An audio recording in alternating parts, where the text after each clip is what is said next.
Ready steady पो. तर आपण मार्च 2026 मधील राष्ट्रीय घडामोडी ज्या झालेल्या आहेत त्याच्यावर 31 प्रश्न घेऊन आलेलो आहोत आणि तुम्ही तुमचं नॉलेज, तुमची तयारी तपासायची आहे. जर तुम्हाला 27च्या वर पडतील तर तुमची तयारी चांगली आहे, जर 25च्या वर असतील तर बरी आहे आणि जर 25च्या खाली असतील, -25च्या खाली, तर तुम्हाला अभ्यासाची सक्त गरज आहे, आवश्यकता आहे असा तुम्ही निष्कर्ष काढायचा आहे. आता आपण क्वेश्चन्सला चालू करूया. 31 पैकी तुम्हाला किती पडतायत हे तुम्ही कमेंट मध्ये सांगायचं आहे. राष्ट्रीय घडामोडी त्याच्यावरचा पहिला क्वेश्चन आहे, मॅस्कॉट प्रगती आणि विकास कशाशी संबंधित आहेत? मी तुम्हाला आन्सर निवडण्यासाठी 2 ते 4 सेकंद देणार आहे. जर उत्तर बरोबर असेल तर तुम्हाला 1 गुण द्यायचा आहे आणि जर उत्तर येत नसेल किंवा येऊन उत्तर चुकीचं असेल तर तुम्हाला 0 गुण द्यायचे आहेत. निवडल्याचा आन्सर आहे भारतीय जनगणना. ओके, भारतीय जनगणनेचे मॅस्कॉट आहेत प्रगती आणि विकास. 2027च्या जनगणनेसाठी सीडॅकने विकसित केलेल्या 4 डिजिटल प्रणालींसह हे HLBC जे ब्लॉक डेव्हलपमेंटसाठी आहे, जे जनगणनेमध्ये ब्लॉक्स असतात ना, जे पहिले हाताने नकाशावर काढले जायचे, ते आता सॅटेलाइट इमेजिंग द्वारे काय केलेले आहेत, तयार केलेले आहेत. मग HLBC web app, HLO mobile app, स्वगणना पोर्टल जिथे नागरिक स्वतःची नोंदणी करू शकतात आणि CMMS हे 4 डिजिटल प्रणाली या विकसित केलेल्या आहेत आणि प्रगती आणि विकास हे त्याचे मॅस्कॉट आहेत. भारतात इच्छा मरणाबाबत सद्यस्थिती काय आहे? 2 प्रकार असतात इच्छा मरणाचे, एक आहे सक्रिय आणि दुसरं आहे निष्क्रिय. याच्या बाबत बरोबर विधान कोणतं आहे भारतामध्ये? सक्रिय म्हणजे काय तर ऍक्टिव्ह.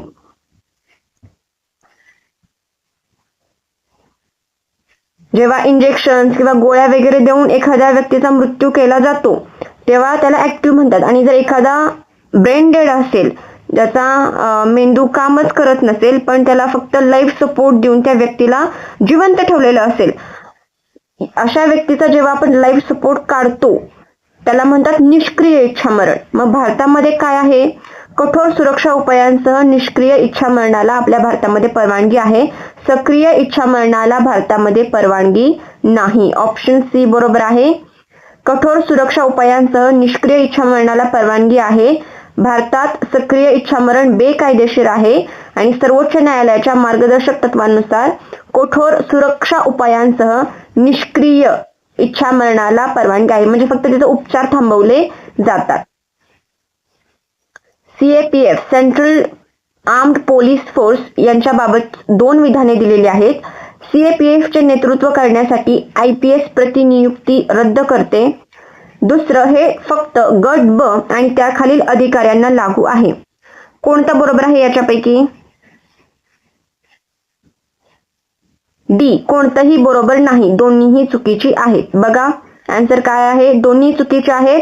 हे विधेयक CAPFच्या नेतृत्वाखाली IPS अधिकाऱ्यांची प्रतिनियुक्ती रद्द करत नाही, तर तिथे IPS अधिकारीच उलट निवडले जातात आणि हे केवळ गट ब पुरतं मर्यादित नाहीये, तर गट अ वगैरे सुद्धा यांना सुद्धा ते लागू आहे.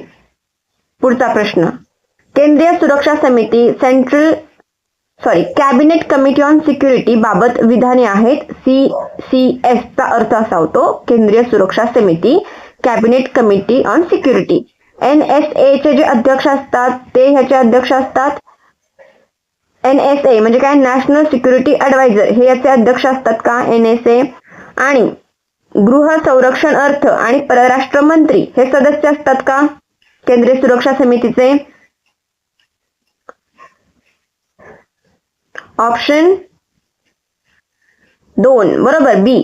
याचे अध्यक्ष कोण असतात? बघा फक्त विधान 2 बरोबर आहे. केंद्रीय सुरक्षा समितीचे अध्यक्ष पंतप्रधान असतात, PM अध्यक्ष असतात आणि गृह मंत्रालय, संरक्षण मंत्रालय, अर्थ मंत्रालय, परराष्ट्र मंत्री हे या समितीचे सदस्य असतात. 4 मंत्रालय आहेत, गृह, संरक्षण, अर्थ, परराष्ट्र मंत्री हे सदस्य आणि PM अध्यक्ष असतात. रिलीफ योजनेचा विस्तारित अर्थ काय आहे? ही एक्सपोर्ट साठीची योजना आहे. रिलीफ योजना ABCD. निवडलं आन्सर? येत असेल तर 1 गुण द्या, नसेल येत तर 0 गुण. Resilience and logistic intervention for export facilitation. Option A याचा आन्सर आहे निर्यात सुलभतेसाठी लवचिकता आणि लॉजिस्टिक हस्तक्षेप वाढवण्याच्या उद्देशाने कॉमर्स मंत्रालयाने ही योजना चालू केलेली आहे. रिलीफ योजना. रिलीफ म्हटल्यानंतर डिझास्टर वगैरे तिकडे तुम्ही जाल, पण त्याचा कॉमर्स मंत्रालयाशी संबंध आहे. आणि resilience and logistic intervention. Next question. VBG Ramji कायदा 2025 अंतर्गत ग्रामीण कुटुंबांना किती दिवसांची रोजगाराची हमी आहे? मनरेगाच्या जागी ही जी योजना आलेली आहे त्याच्यामध्ये 125 दिवस काय दिलेली आहे? रोजगाराची हमी दिलेली आहे. 125 दिवस. मनरेगाची जागा कोण घेत आहे? VBG रामजी. 18 डिसेंबर रोजी लोकसभेत हा कायदा मंजूर झाला. 20 डिसेंबरला राष्ट्रपतींची संमती मिळाली आणि रोजगारांची हमी 125 ते 100 वरून 125 वर वाढवली. लघु जलविद्युत विकास योजना कोणत्या कालावधीसाठी मंजूर झाली? आता या योजनेमध्ये काय होणार आहे? लघु जलविद्युत विकास योजनेमध्ये तर लघु जलविद्युत प्रोजेक्ट जे असतील त्यांना मान्यता देण्यात येणार आहे. 2026 ते 2030. ओके, या कालावधीसाठी काय झालेली आहे? ही योजना मंजूर झालेली आहे 5 वर्षांसाठी. 2026 ते 2030. ओके, लघु जलविद्युत प्रकल्पांच्या विकासाला चालना देण्यासाठी. विनियोग विधेयक अप्रोप्रिएशन बिल कोणत्या निधीतून रक्कम काढण्यासाठी अधिकृत करते? अप्रोप्रिएशन बिल हे काय असतं ते समजून घ्या पहिल्यांदा. अप्रोप्रिएशन बिल म्हणजे काय? जर बजेट संसदेमध्ये सादर होण्याच्या अगोदर जर सरकारला काही खर्च करायचा असेल आणि त्याच्यासाठी रक्कम नसेल तर बजेट प्रस्तुत होण्याच्या अगोदर जर पैसे हवे असतील तर संसदेमध्ये हे बिल पास करावं लागतं. त्याला म्हटलं जातं अप्रोप्रिएशन बिल. मग हे बिल पास झाल्यानंतर त्याचा जी रक्कम आहे ती कुठून काढली जाते? आकस्मिकता निधीमधून, सार्वजनिक खातं असतं त्याच्यामधून, भारत एकत्रित निधी की राष्ट्रीय गुंतवणूक निधी?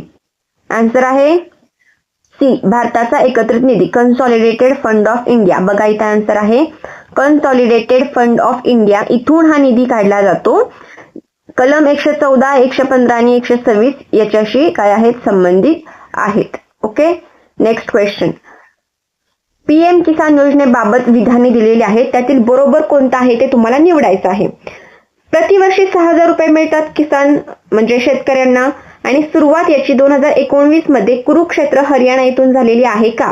यापैकी कोणतं बरोबर आहे? फक्त एक बरोबर ना? का सांगा?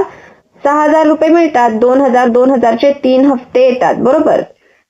2019 मध्ये सुरुवात झाली हे सुद्धा बरोबर आहे, पण हरियाणा येथून नाही तर UP मधील गोरखपूर येथून सुरुवात झालेली आहे. ओके, पात्र शेतकऱ्यांना 6,000 3 हप्त्यांमध्ये मिळतात आणि UP येथून सुरुवात झालेली आहे. भव्य उपक्रमाचे उद्दिष्ट काय आहे?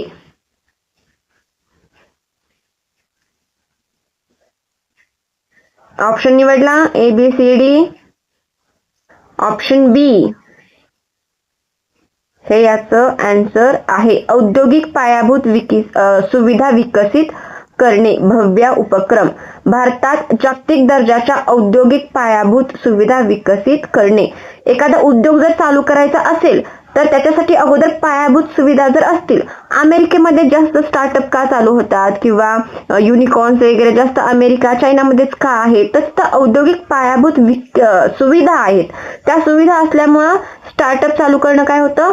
उद्योजकांना सुलभ जातं. मग मंत्रिमंडळाने भारत औद्योगिक विकास योजना भव्य, ज्याचा अर्थ काय होतो? भव्य. भारत औद्योगिक विकास योजना याला मंजुरी दिलेली आहे आणि देशभरात 100 प्लग अँड प्ले औद्योगिक पार्क विकसित करण्याचे लक्ष्य आहे.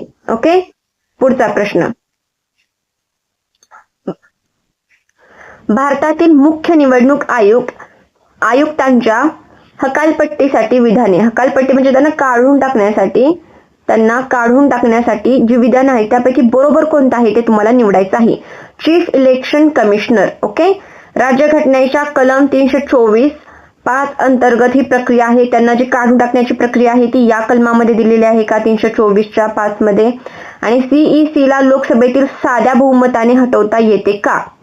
कोणतं विधान बरोबर आहे? दोन्ही बरोबर आहेत, एकच बरोबर आहे, 2 बरोबर आहे की दोन्ही नाही? आन्सर आहे फक्त एक. साध्या बहुमतानं तर त्यांना आपण काढू शकत नाही, त्याला विशेष बहुमत पाहिजे. बघा आन्सर काय आहे, फक्त एक विधान बरोबर आहे. राज्यघटनेच्या कलम 324(5) नुसार मुख्य निवडणूक आयुक्तांना सर्वोच्च न्यायालयाच्या न्यायाधीशाप्रमाणेच पद्धतीने हटवता येते. जसं सर्वोच्च न्यायालयाच्या न्यायाधीशाला हटवण्याची पद्धत आहे, तीच प्रोसेस काय केली जाते, चीफ इलेक्शन कमिशनरला सुद्धा लागू केली जाते. त्यासाठी सिद्ध गैरवर्तन सिद्ध करावं लागतं किंवा शारीरिक मानसिक अक्षमता या कारणांवरच काय केलं जातं, त्यांना हटवता येऊ शकतं आणि संसदेच्या विशेष बहुमताची गरज असते, साध्या नाही, विशेष बहुमताची गरज असते. शाईन उपक्रम कोणत्या संस्थेने सुरू केलेला आहे?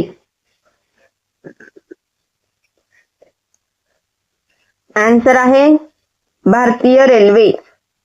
असं वाटेल की महिला व बाल विकास किंवा राष्ट्रीय महिला आयोग यांच्यापैकी कुणीतरी चालू केलेला असेल, पण नाही, भारतीय रेल्वेने चालू केलेला आहे. आणि महिलांच्या लैंगिक छळांच्या घटनांची तक्रार नोंदवण्यासाठी हा ऍप सुरू केलेला आहे. रेल्वेमध्ये खूप छेडी काढल्या जातात ना, त्यासाठी हा भारतीय रेल्वेने शाईन ऍप चालू केलेला आहे. शाईन. रायसिना डायलॉग 2026 साठी प्रमुख पाहुणे कोण होते? ABCD. हे फिनलँडचे राष्ट्राध्यक्ष आहेत, हे तुम्हाला सांगते. आता ओळखता येते का ABCD? अलेक्झांडर स्टब हे काय होते? नवी दिल्लीमध्ये जो रायसिना डायलॉग झाला 2026चा, ज्याची 11वी आवृत्ती होती, त्या 11व्या आवृत्तीचे फिनलँडचे राष्ट्राध्यक्ष अलेक्झांडर स्टब हे काय होते?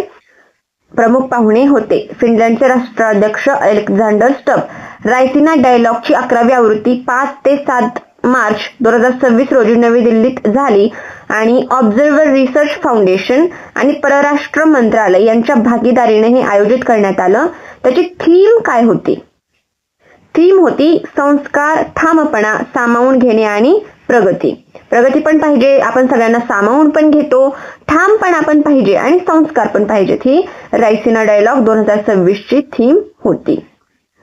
आहार 2026 साठी भागीदारी देश कोणता होता? आहार 2026, आहारवरूनच कळते काहीतरी अन्नाशी रिलेटेड असणार आहे, बरोबर, आहार. आणि फूड साठी फेमस देश कोणता आहे? इटली. इटलीच्या मेन्यूलाच युनेस्कोचं हेरिटेज भेटलेलं आहे, बरोबर, वर्ल्ड हेरिटेज मध्ये काहीतरी ते त्यांचा पूर्ण मेन्यूच समाविष्ट झालेला आहे. मग इटली काय आहे? याचं आन्सर आहे इटली. वाणिज्य मंत्रालय मंत्री पियुष गोयल यांनी 40व्या आहार आंतरराष्ट्रीय अन्न व आदिरातिथ्य मेळाव्याचं उद्घाटन केलं. 40वा आहार आंतरराष्ट्रीय अन्न आणि आदिरातिथ्य मेळावा झाला, त्याचं उद्घाटन कोणी केलंय? पियुष गोयल यांनी. भारत व्यापार प्रोत्साहन संघटना ITPO यांनी तो आयोजित केलेला होता 10 ते 14 मार्च मध्ये भारत मंडपम नवी दिल्ली येथे आणि इटली हा भागीदारी देश होता. पुढचा प्रश्न, गर्भिणी उपक्रमाबाबत विधाने दिलेली आहेत, त्यापैकी बरोबर कोणतं आहे ते तुम्हाला निवडायचं आहे. हा विज्ञान आणि तंत्रज्ञान मंत्रालयाअंतर्गत कार्यरत आहे आणि AI वापरून सुरक्षित गर्भधारणेसाठी लस विकसित करणे हे याचे उद्दिष्ट आहे. सांगा, 2 विधानं दिलेली आहेत, बरोबर कोणतं आहे?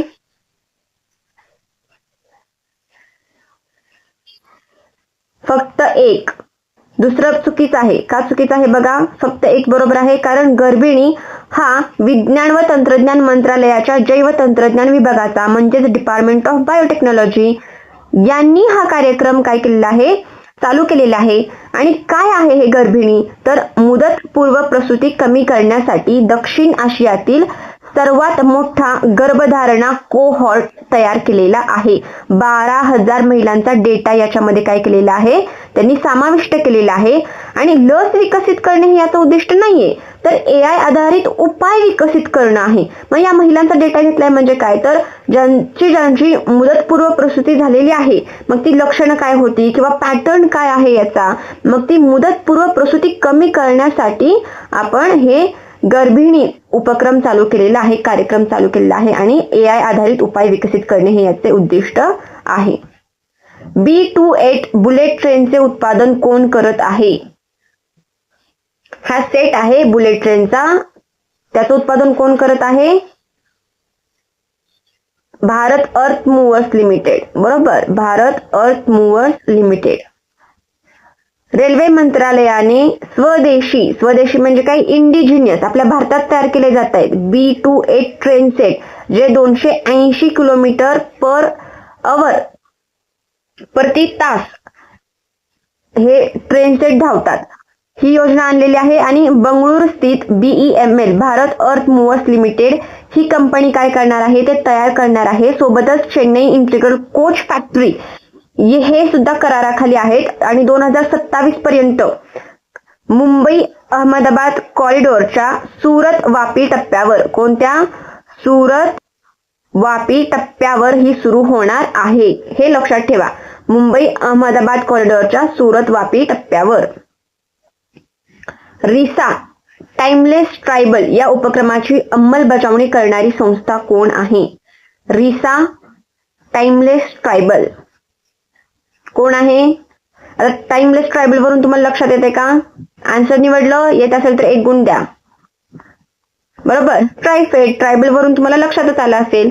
आदिवासी संस्कृतीला प्रोत्साहन देण्यासाठी सरकारने रिसा टाइमलेस ट्रायबल उपक्रम सुरू केला आहे आणि ट्रायफेड ही अंमलबजावणी करणारी संस्था आहे. ट्रायफेड हे ट्रायबल जे भाग आहेत त्यांच्याशी रिलेटेड आहे. त्यांच्या डेव्हलपमेंटसाठी ही संस्था आहे ट्रायफेड. ओके. आदिवासी जमातीच्या त्या भागाच्या डेव्हलपमेंटसाठी. रिसा वरून लक्षात ठेवा. रिसा आदिवासी टाइमलेस ट्रायबल वरून तर तुम्हाला ट्रायबल वरून लक्षातच येते. ओके. स्टँड अप इंडिया योजनेबाबत विधाने दिलेली आहेत त्यापैकी कोणतं बरोबर आहे तुम्हाला ओळखायचं आहे. स्टँड अप इंडिया फक्त ग्रीनफील्ड उपक्रमांसाठी कर्ज दिले जाते या स्टँड अप इंडियामध्ये, की किमान कर्ज रक्कम 1 लाख रुपये आहे. प्रत्येक शाखेने किमान एका SC किंवा ST कर्जदाराला आणि एका महिला कर्जदाराला कर्ज देणे बंधनकारक आहे. कोणते विधान बरोबर आहे?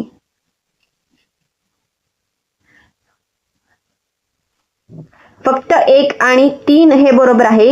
ही योजना केवळ ग्रीनफील्ड नवीन उपक्रमांसाठी आहे. प्रत्येक बँक शाखेने एका SC ST कर्जदाराला व एका महिला कर्जदाराला कर्ज देणे बंधनकारक आहे आणि किमान कर्ज 10 लाख रुपयेपर्यंत आहे, 1 लाख नाही.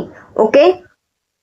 आणि कमाल जास्तीत जास्त 1 कोटीपर्यंत घेऊ शकतो आणि किमान कर्ज आहे ते 10 लाख पर्यंत आहे. ओके. ही योजना ग्रीनफील्ड नवीन उपक्रमांसाठी आहे. ग्रीनफील्ड कोणाला म्हटलं जातं? जे सुरुवातीपासून जे उपक्रम चालू केले जातात ना, 0 पासून, त्यांना ग्रीनफील्ड म्हटलं जातं. आणि एक बँकेनं एका ST कर्जदाराला किंवा एका महिलेला कर्ज देणं बंधनकारक आहे. हे सुद्धा या योजनेबाबतचं विधान बरोबर आहे, हे लक्षात ठेवा. आणि किमान रक्कम 10 लाख, कमाल 1 कोटी. पुढचा प्रश्न. ग्लोब ई नेटवर्कच्या 12व्या स्टीअरिंग कमिटी बैठकीचे आयोजन कोणत्या देशाने केलेले आहे? ग्लोब ई नेटवर्क ची 12वी स्टीअरिंग कमिटी त्या बैठकीचं आयोजन कोणत्या देशात केलं गेलेलं आहे? ABCD. आन्सर चूज केलं, येत असेल तर 1 गुण, नसेल तर 0. आन्सर आहे भारत. ग्लोब ई नेटवर्कच्या 12व्या स्टीअरिंग कमिटीचे आयोजन कुठे केलेलं आहे? भारताने नवी दिल्ली येथे केलेलं आहे. Globe E network Bharat. Globe E Bharat. Morung प्रणाली काय आहे?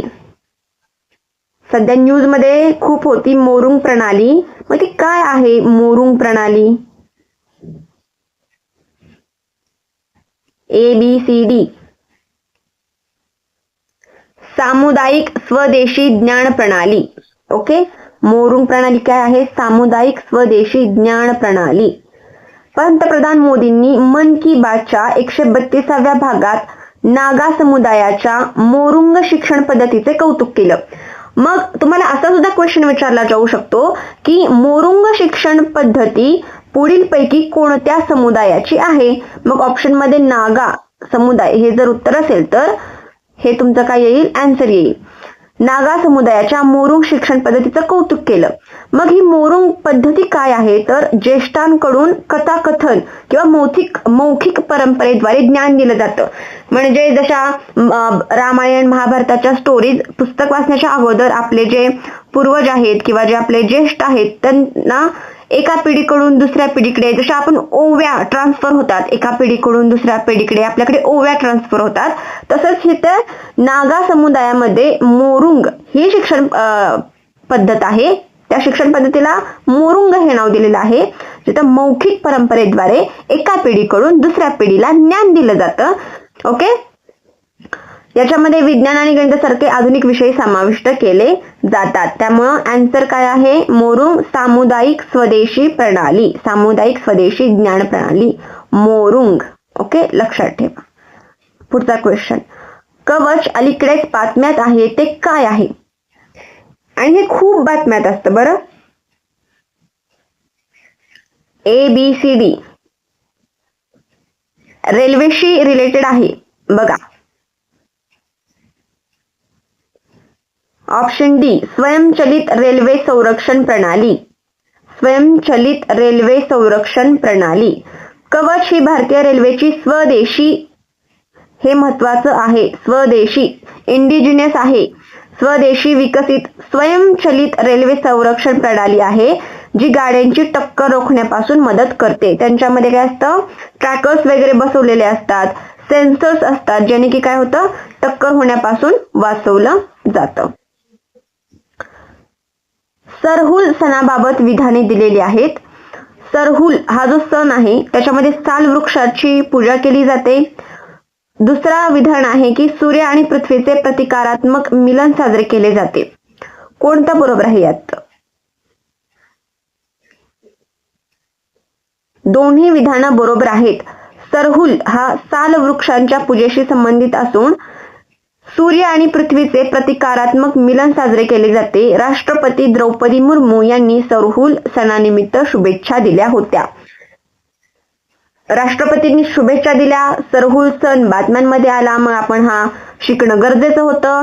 सरहुल आणि साल जरा सी मोठे ना, सरहुल साल. मग साल वृक्षाची पूजा केली जाते आणि सूर्य आणि पृथ्वीचं प्रतिकारात्मक मिलन काय केलं जातं? साजरं केलं जातं. सरहुल साल लक्षात राहील. जम्मू काश्मीरच्या शरणस्थली उपक्रम कशाशी संबंधित आहे? जम्मू काश्मीरमध्ये एक शरणस्थली उपक्रम आहे. तो शरणस्थली उपक्रम काय आहे? दहशतवादी हल्ल्यातील पीडितांच्या कुटुंबांना सरकारी नोकरी देणे. ओके, दहशतवादी हल्ल्यातील पीडितांच्या कुटुंबांना सरकारी नोकरी देणे. कोणता? शरणस्थली उपक्रम आहे हा, शरणस्थली. IFWCS अंतर्गत भारत सरकारचे प्रमाणपत्र मिळवणारी पहिली संस्था कोणती ठरणार आहे? Indian forest wood certification system. Okay, असा याचा लॉंग फॉर्म आहे. मग काहीतरी फॉरेस्ट रिलेटेड आहे, वूडशी रिलेटेड आहे, बरोबर. मग भारत सरकारचं हे प्रमाणपत्र मिळवणारी पहिली संस्था, आन्सर आहे आंध्र प्रदेश वन विकास मंडळ. बघा काय आहे हे? आंध्र प्रदेश भारतातील पहिलं राज्य ठरणार आहे. जे पहिलं ठरतं ते खूप महत्वाचं असतं, बरोबर. हे पहिलं राज्य ठरलेलं आहे की ज्याने भारतीय वन आणि लाकूड प्रमाणीकरण योजनेअंतर्गत निलगिरी लागवडीसाठी प्रमाणपत्र मिळवलेलं आहे. मग असंही विचारलं जाऊ शकतं की आंध्र प्रदेश जे भारतातील पहिलं राज्य ठरलेलं आहे भारतीय वन आणि लाकूड प्रमाणीकरण योजनेअंतर्गत प्रमाणपत्र मिळवणार, तर कशाच्या लागवडीसाठी त्याला हे प्रमाणपत्र मिळालेलं आहे? तर आन्सर आहे निलगिरी लागवडीसाठी.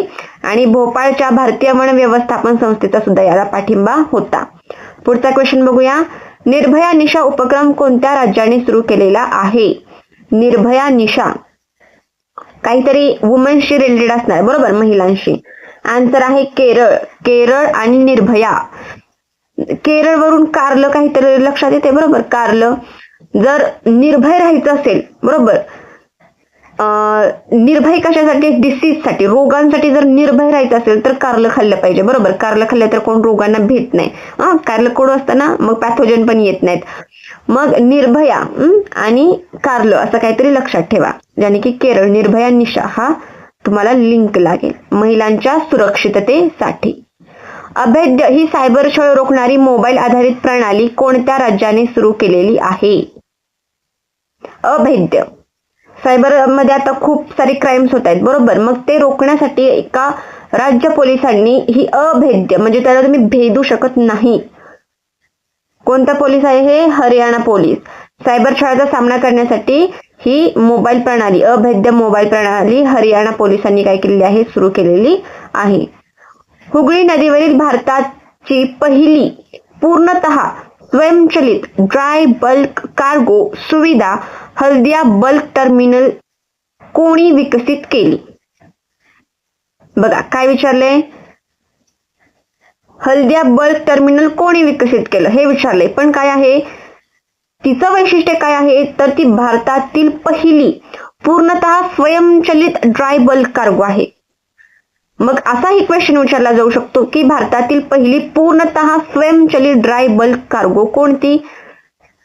तर ती हल्दिया बल्क टर्मिनल सुविधा कोण देतं? तर हल्दिया बल्क टर्मिनल कोणत्या नदीवर आहे? हुगळी नदीवर आहे. कोणी विकसित केली? तर अदानी पोर्ट्स आणि SEZ लिमिटेड. हुगळी नदीवरील ही भारतातील पूर्णतः स्वयंचलित ड्राय बल्क कार्गो सुविधा आहे जी अदानी पोर्ट्स आणि SEZ लिमिटेड यांनी विकसित केलेली आहे. पुढचा क्वेश्चन, यक्ष ॲप अलीकडे बातम्यांमध्ये आहे हे कोणत्या संस्थेने सुरू केलेले आहे? जर येत असेल तर 1 गुण द्या, येत नसेल तर 0 गुण द्या. आन्सर आहे उत्तर प्रदेश पोलीस. उत्तर प्रदेश पोलिसांनी यक्ष ॲप चालू केलेलं आहे. पुढचा क्वेश्चन, देवभूमी परिवार विधेयक 2026 चे प्राथमिक उद्दिष्ट काय आहे? एक देवभूमी परिवार विधेयक उत्तराखंड राज्य सरकारने हे केलेलं आहे, चालू केलेलं आहे. त्याचं प्राथमिक उद्दिष्ट काय आहे हे विचारलेलं आहे. प्राथमिक उद्दिष्ट काय आहे? आन्सर आहे कल्याणकारी योजनांची प्रभावी अंमलबजावणी सुनिश्चित करणे. उत्तराखंडच्या धामी सरकारने हे विधेयक सादर केलेलं आहे. त्याच्यामध्ये कल्याणकारी योजनांची प्रभावी अंमलबजावणी सुनिश्चित करणे हे प्राथमिक उद्दिष्ट आहे. विधेयक कोणतं होतं? देवभूमी परिवार. देवभूमी कशाला म्हटलं जातं? उत्तराखंडला. त्याच्यावरूनच तुम्हाला लिंक जोडता येते बरोबर. भारतातील कोणते बंदर डिजिटल ट्विन उपक्रम सुरू करणारे पहिले बंदर ठरणार आहे? एक उपक्रम आहे डिजिटल ट्विन नावाचा, ते सुरू करणारं पहिलं बंदर कोणतं? VO चिदंबरनार बंदर. C option. ओके. तमिळनाडूतील VO चिदंबरनार बंदर भारतातील पहिले डिजिटल ट्विन उपक्रम सुरू करणारे बंदर ठरले आहे. 23 फेब्रुवारी 2026 रोजी केंद्रीय मंत्री सर्बानंद सोनोवाल यांच्या हस्ते उद्घाटन झालं आणि इंटरनेट ऑफ थिंग्स IoT म्हणजे काय? Internet of things, sensors, GPS tracking, lidar mapping, drone imaging या सगळ्यांचा वापर या डिजिटल ट्विन उपक्रमामध्ये केला जातो. GPS ट्रॅकिंग वगैरे तुम्हाला माहित आहे, ड्रोन इमेजिंग. ओके. पुढचं, महाराष्ट्र धर्म स्वातंत्र्य विधेयक 2026 अंतर्गत पुनरावृत्ती करणाऱ्या गुन्हेगारांसाठी काय शिक्षा आहे? आता महाराष्ट्रामध्ये हे विधेयक मंजूर झालेलं आहे 2026 मध्ये. महाराष्ट्र धर्म स्वातंत्र्य विधेयक. हे विधेयक काय आहे? तर तुम्ही बळजबरी एखाद्याचं धर्म परिवर्तन करू शकत नाही. मग ते लग्न करून असू द्या किंवा दुसऱ्या कोणत्या मार्गाने तुम्ही धर्म परिवर्तन बळजबरीने करू शकत नाही. आणि असं जर केलं तर त्या गुन्हेगारांना शिक्षा काय आहे? 10 वर्षाचा तुरुंगवास बरोबर आणि 7 लाख रुपये दंड. 10 वर्षांचा तुरुंगवास दिला जाईल आणि 7 लाख रुपये दंड. फडणवीस सरकारने हे विधेयक विधानसभेत सादर केलं. बळजबरी किंवा फसवणुकीने धर्मांतर रोखणे हे याचं उद्दिष्ट आहे. सामूहिक धर्मांतरासाठी 7 वर्षे व 5 लाख दंड, तर पुनरावृत्ती करणाऱ्यांसाठी 10 वर्षे व 7 लाख दंडाची तरतूद करण्यात आलेली आहे. आता आपले या व्हिडिओमधील 31 प्रश्न राष्ट्रीय ज्या घडामोडी होत्या त्यावरचे पूर्ण झालेले आहेत. नेक्स्ट आपण राज्यस्तरीय घडामोडीवरील व्हिडिओ पाहणार आहोत आणि तुमची तयारी कशी आहे? चांगली आहे? जर तुम्हाला 25च्या खाली पडले असतील, 27च्या वर असतील तर तुमची तयारी चांगली आहे, 25च्या खाली असतील तर तयारीची अजून गरज आहे, आणि 25 ते 27 दरम्यान असाल, 25 ते 30 दरम्यान, तर तुमचा अभ्यास चांगला आहे, बरं आहे, असाच चालू ठेवा. ओके, तर तुमची तयारी तपासण्यासाठी माझ्या सोबत राहा आणि चॅनलला सबस्क्राईब करा.